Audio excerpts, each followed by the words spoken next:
নমস্কাৰ বন্ধুসকল, আপোনালোকে চাই আছে please Assam help YouTube channel. বন্ধুসকল, ইতিমধ্যে ওলাই আহিছে আজিৰ কেইবাটা নতুন খবৰ। ইয়াৰ প্ৰতিটো খবৰেই হৈছে আপোনাৰ বাবে অত্যাধিক গুৰুত্বপূৰ্ণ, সেয়েহে ভিডিঅ'টো শেষলৈ চাই থাকিব।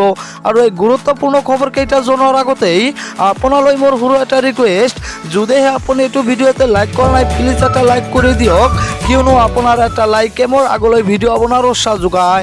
আৰু এনেকুৱা ধৰণৰ নতুন নতুন ভিডিঅ' পাবলৈ চেনেলটো সাবস্ক্ৰাইব কৰি কাষত থকা বেল আইকনটো প্ৰেছ কৰি ৰাখক, যাতে যেতিয়াই মই যিবোৰ ভিডিঅ' আপলোড কৰিম তাৰ নটিফিকেশ্যনসমূহ সকলোতকৈ আগত আপোনাৰ মোবাইলত যায়। ইয়াৰ প্ৰথম খবৰটো হৈছে কেতিয়া হ'ব JEE আৰু NEET পৰীক্ষা।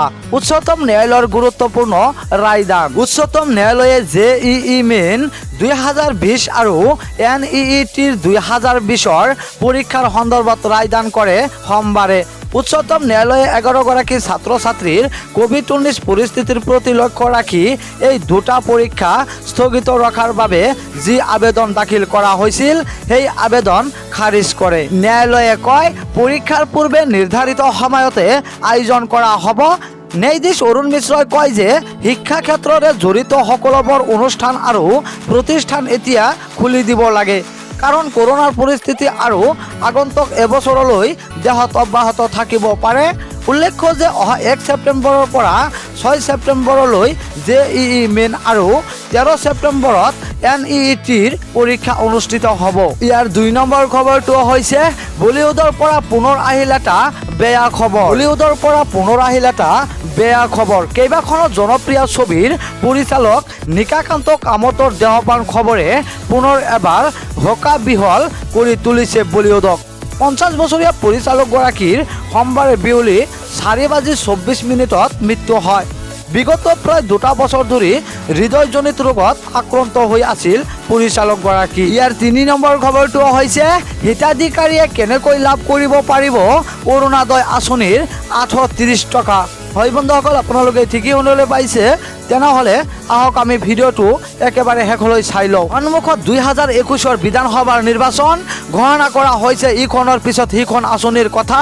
কেইদিনমান পূৰ্বে মন্ত্ৰী হিমন্ত বিশ্ব শৰ্মাই ঘোষণা কৰে এখন অভিলাষী আঁচনি, সেয়া হৈছে অৰুণোদয় আঁচনি। এই আঁচনিৰ দ্বাৰাই ৰাজ্যৰ দৰিদ্ৰ সীমা ৰেখাৰ তলৰ আৰু নিম্ন মধ্যবিত্তৰ লোকসকলক মাহিলী 830 টকাকৈ দিয়াৰ ঘোষণা কৰিছিল চৰকাৰে। 2 লাখতকৈ কম ভোটাৰ থকা সমষ্টিত 15,000 পৰিয়ালে এই আঁচনি ধন লাভ কৰিব। আনহাতে 2 লাখতকৈ বেছি ভোট থকা সমষ্টিত 17,000 পৰিয়ালে এই আঁচনিৰ ধন লাভ কৰিব। 2020 2 অক্টোবৰৰ পৰা কাৰ্যকৰী হ'ব এই আঁচনি। এই আঁচনিৰ ধন পৰিয়ালে এগৰাকী মহিলাৰ বেংক একাউণ্টত জমা হ'ব। অৰুণোদয় আঁচনিৰ ধন 5 বছৰৰ বাবে লাভ কৰিব হিতাধিকাৰীয়ে। এই আঁচনিৰ কাৰ্যকৰী কৰাৰ বাবে জিলা পৰ্যায়ত একোখনকৈ কমিটি গঠন কৰা হৈছে। হিতাধিকাৰীৰ বেংকৰ সবিশেষ সংগ্ৰহৰ বাবে 4জনকৈ অৰুণোদয় সহায়ক প্ৰতিখন জিলাতে নিয়োগ কৰা হ'ব 2 মাহৰ বাবে। জিলা পৰ্যায়ত গঠিত ডিষ্ট্ৰিক্ট লেভেল মনিটৰিং কমিটি চমুকৈ DLMCত জিলা উপায়ুক্ত অধ্যক্ষ, জিলাখনৰ সকলো বিধায়ক সদস্য, জিলা উন্নয়ন আয়ুক্ত সদস্য সচিব ৰূপে থাকিব। প্ৰাক্তন আৰু বৰ্তমানৰ কোনো বিধায়ক বা সাংসদৰ পৰিয়ালে ইয়াৰ সুবিধা লাভ কৰিব নোৱাৰিব। বৰ্তমানৰ পঞ্চায়ত আৰু নগৰসমূহৰ নিকাশ নিগমৰ প্ৰতিনিধিৰ পৰিয়ালে এই আঁচনিৰ সুবিধা নাপাব। ৰাজ্য আৰু কেন্দ্ৰীয় চৰকাৰৰ কৰ্মৰত বৰ্তমান তথা অৱসৰপ্ৰাপ্ত কোনো বিষয়াৰ পৰিয়ালে এই আঁচনিৰ সুবিধা লাভ কৰিব নোৱাৰিব। ফ্ৰিজ, ৱাশ্বিং মেচিন, AC থকা সকলে এই সুবিধা লাভ নকৰিব।